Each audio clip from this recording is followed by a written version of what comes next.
हाँ जी, तो नमस्कार। अर्थमेटिक ऑपरेटर्स की दूसरी वीडियो में, ठीक है, वो वीडियो कुछ ज़्यादा बड़ी हो गई थी, ठीक है, इसलिए मैंने अर्थमेटिक ऑपरेटर्स को दो पार्ट में डिवाइड कर दिया, ठीक। हाँ, तो सोफा हमने डिस्कस किया अर्थमेटिक ऑपरेटर्स को। ये तीन अर्थमेटिक ऑपरेटर हमने डिस्कस कर लिए, प्लस, माइनस एंड मल्टीप्लिकेशन। अब ये दो ऑपरेटर्स थोड़े डिस्कस करने हैं, तो बहुत सिंपल है, कोई बड़ी चीज़ नहीं है, बस वीडियो बड़ी हो रही थी। हाँ, और ये असाइनमेंट, आई होप आपने असाइनमेंट कर लिया होगा, ठीक।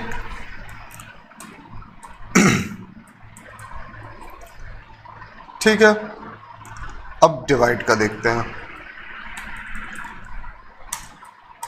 डिवाइड, हाँ, मेक श्योर डिवीजन में आप इंटीजर यूज नहीं करेंगे, कभी यूज मत करना। खैर, अभी देख लेते हैं। डिवीजन में enter the value of X, enter the value of Y. Divide हमने, डिवीजन हमने किया, यहाँ इसकी वैल्यू, सबसे पहले वैल्यू यहाँ पे, ये वेरिएबल का नाम है, यहाँ चेंज कर लियो। खैर, नाम से ऑपरेशन ही लिख देते हैं, सर, OPRAON, ऑपरेशन।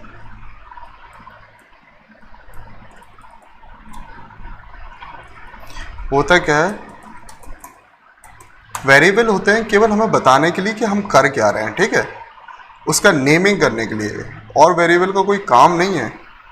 लेकिन बस वेरिएबल क्या होता है, नेमिंग करने के लिए कहाँ डेटा स्टोर हो रहा है, ठीक है। वेरिएबल बहुत इंपॉर्टेंट भी है, सबने एकदम से बोल दिया मैंने, काम नहीं है।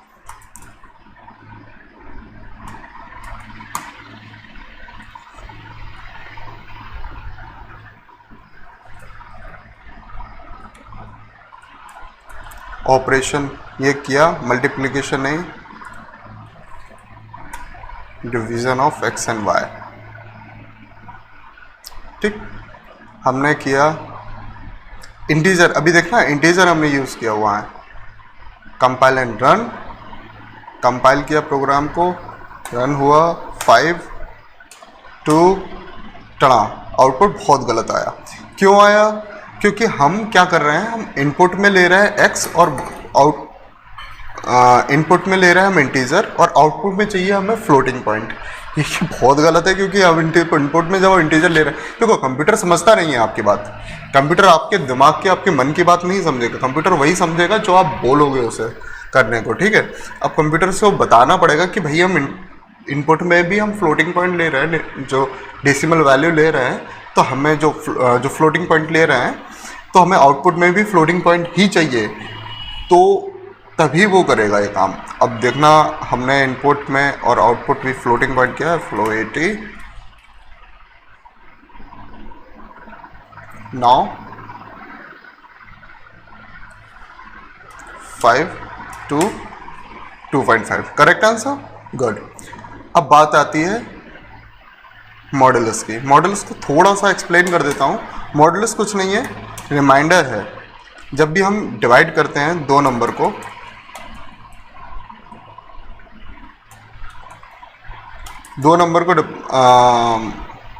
हम डिवाइड करते हैं, जैसे x 8 डिवाइड बाई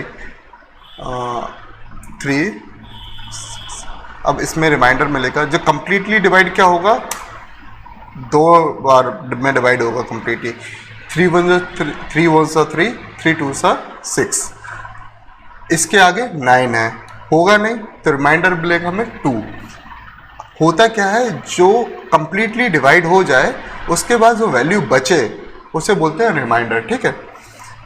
तो वही चीज़ हमें फाइंड करनी है। तो हमें फ्लोटिंग पॉइंट अगर रखेंगे तो वो डिवीजन में, वो उसमें डेसिमल में आंसर आ जाएगा, ठीक है।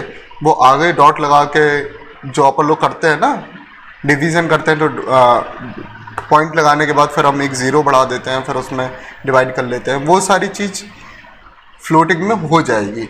बट करना अपन लोगों को क्या है, हमें चाहिए रिमाइंडर, तो हमें इंटीजर ही लेना होगा यहाँ पे। तो ध्यान रखना, जब भी हम मॉडुलस की बात करेंगे तो आपको इंटीजर ही लेने हैं, ठीक।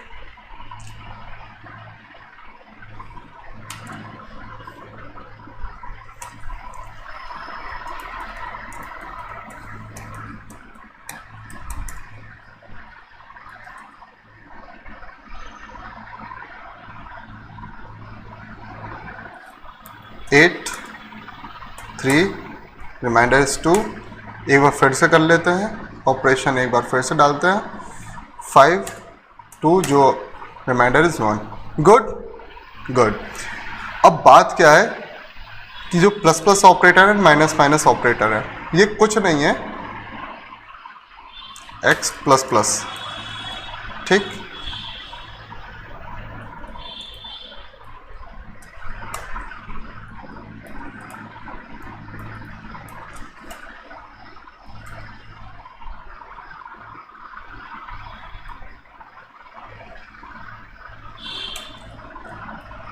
सॉरी,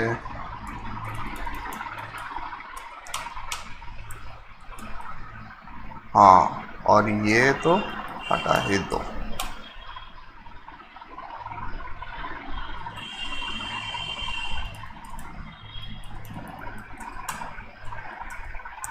x प्लस प्लस का मतलब है क्या?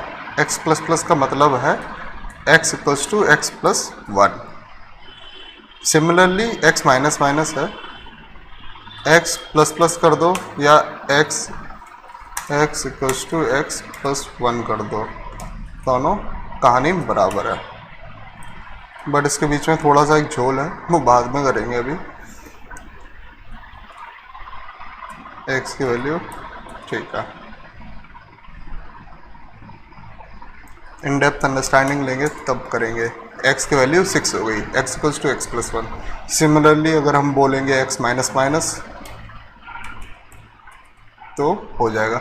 कोई इतनी बड़ी बात थी नहीं ये, मैं इसका ज़्यादा यूज़ होगा 4, आंसर 4। ओके, तो इसका ज़्यादा यूज़ होने वाला है लूप्स में, और कभी कभी हम कंडीशन, कभी कभी ऐसी conditional operator, conditional statement use करते हैं, इफ़ एल्स स्टेटमेंट, ऐसे स्टेटमेंट यूज़ करते हैं।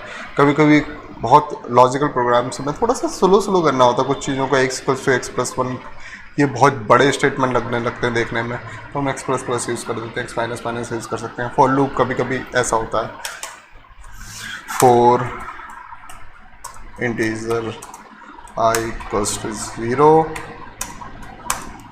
I इज लेस देन 5, 4 बार ही चलना है, I प्लस प्लस। अब इस चीज़ को करेंगे I equals to I plus 1, I plus 1, तो थोड़ा सा अजीब लगता है देखने में, इसलिए I प्लस प्लस यहीं पे सेव हो गया, ठीक, यहाँ पे मिल गया। खैर ये लूप है, अभी इस पे दिमाग नहीं लगाना है, लूपिंग होता क्या है इन चीज़ों पे दिमाग नहीं लगाना, ये आगे की सीरीज में मिलेगा। खैर अभी अपन लोगों ने अर्थमेटिक ऑपरेटर,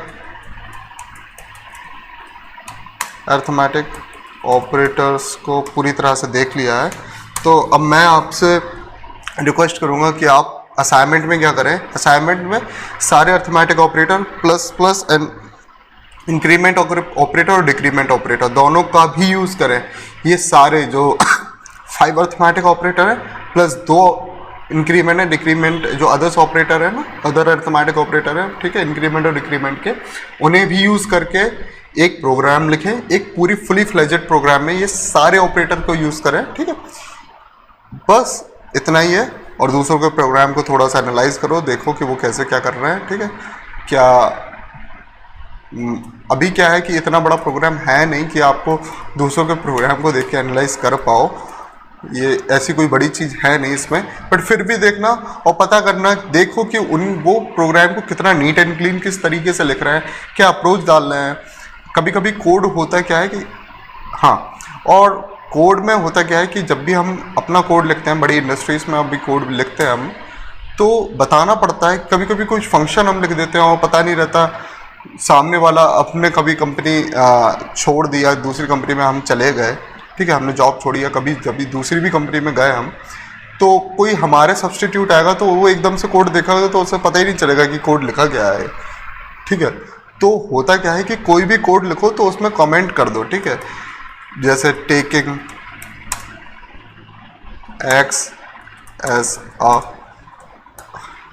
इनपुट, ठीक है, हमने लिख दिया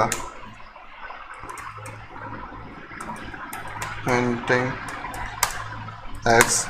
खैर अभी ये इतनी बड़ी चीज़ है नहीं, ये चीज़ तो सामने वाले को भी पता रहेगा, लेकिन कभी कभी क्या रहता है पूरा फंक्शन पढ़ने में प्रॉब्लम हो जाती है।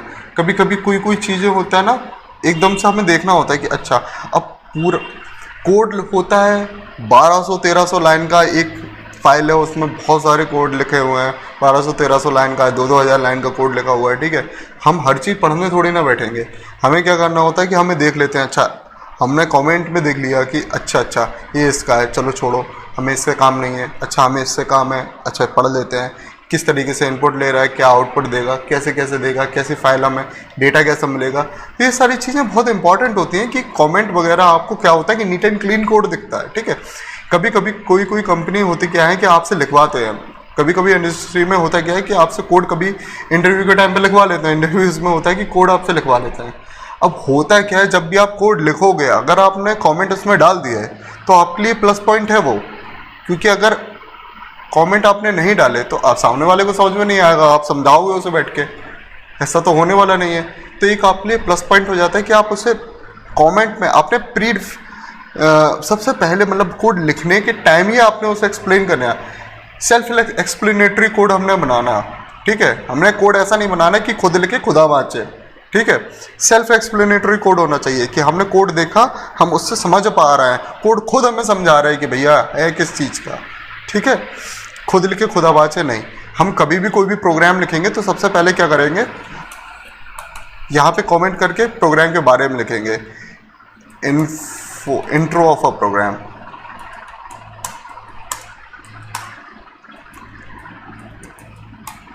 ठीक है। तो ये होना चाहिए। अब क्योंकि C++ के कुछ प्रोग्राम होंगे तो उसमें इंट्रो कर देना कि भाई पता भी तो चले, देख के पता चलेगा जब भी प्रोग्राम है किस चीज़ का, ठीक है। फिलहाल में इतना ज्ञान काफ़ी है आज के लिए। अब क्या करें, असाइनमेंट जो दिया था कि मैंने क्या बोला था कि एक प्रोग्राम बनाना, सारे अर्थमेटिक ऑपरेटर को यूज़ कर लेना, ठीक है। 5 अर्थमेटिक ऑपरेटर प्लस 2 इंक्रीमेंट और डिक्रीमेंट ऑपरेटर थे, उन्हें भी यूज़ करके एक प्रोग्राम बनाना, कमेंट सेक्शन में डाल देना, ठीक। अभी फिलहाल में कोई भी क्वेश्चन हो उसे कमेंट सेक्शन में पूछो भाई, कोई दिक्कत नहीं, बिल्कुल पूछो, ठीक। हाँ आसपास में भी डाउट को थोड़ा साथ में अपन लोग क्या करें, आपस में दोनों सबके डाउट को थोड़ा क्लियर आउट करते रहें, ठीक है। ऐसा नहीं है कि भैया उसने डाउट पूछा है कि अब भैया ही डाउट क्लियर करेंगे, नहीं ऐसा नहीं है भैया, आप भी कर सकते हैं बिल्कुल। अगर आपको कुछ चीज़ समझ में आ रही है कि आप अगर दूसरों के डाउट को क्लियर करें, ठीक है, उससे क्या होगा, आपकी नॉलेज में भी सही होगा। अगर आप कहीं गलत होंगे तो दूसरे भी आपको सही कर देंगे, और नहीं सही होंगे तो बहुत अच्छी बात है, आपके अंदर एक कॉन्फिडेंस आएगा, ठीक। और मैं तो हूँ ही, कोई दिक्कत नहीं है। वीडियो को लाइक करो, चैनल को सब्सक्राइब करो, ज़्यादा से ज़्यादा इस वीडियो को शेयर करो, इससे मेरी हेल्प होगी, ठीक। और मिलेंगे आगे की वीडियोस में, ठीक है। C++ की सीरीज हम बहुत अच्छी रखेंगे, इसमें बिगिनर्स रहेगा, इंटरमीडिएट का भी रहेगा और एडवांस लेवल कॉन्सेप्ट भी रहेंगे, ठीक है। कहीं से कोई प्रॉब्लम नहीं है, कोई भी कोर्स खरीदने की ज़रूरत नहीं है, कहीं भी एक पैसा डालने की आपको ज़रूरत नहीं है। C++ की इस सीरीज़ को पढ़ने के बाद आपको C++ कहीं पढ़ने की ज़रूरत नहीं है भाई, ना कभी ज़रूरत पड़ेगी, ठीक है। आगे भी और अच्छे कोर्स लेके आऊँगा, कभी कोई ज़रूरत नहीं पड़ेगी, कहीं से कोर्स खरीदने की ज़रूरत नहीं पड़ेगी, ठीक है। कुछ कोर्सेस ऐसे रहेंगे जो आपको प्योरली जॉब स्पेसिफिक रहेंगे। कभी कभी क्या होता है, कुछ ऐसी टेक्नोलॉजी है ना, वो इंटरव्यूज़ में बहुत अच्छी तरह से आपको, जैसे जावास्क्रिप्ट हो गया, ठीक है। जावास्क्रिप्ट से फुली फ्लेजेड हम देखते हैं वेब फुल स्टैक डेवलपमेंट के लिए, देखो मन स्टैक आता है, मीन स्टैक होता है, ठीक है। इनके भी हम कोर्सेज बनाएंगे, ठीक है। सेल्स फोर्स से रिलेटेड भी कोर्स डालूंगा भाई, सेल्स फोर्स से रिलेटेड, सेल्स फोर्स में डेवलपमेंट वाला पार्ट भी दिखाऊंगा, एडमिन वाला पार्ट भी दिखाऊंगा। ये कोर्सेज बहुत कम देखने को मिलेंगे, बट मैं डालूंगा, कोई प्रॉब्लम नहीं है। अभी क्या करें, फिलहाल में बस जो चल रहा है उसे एंजॉय करो, कोई दिक्कत नहीं। मिलते हैं अगली वीडियो में, जब तक स्टे ट्यून्ड, कीप कोडिंग।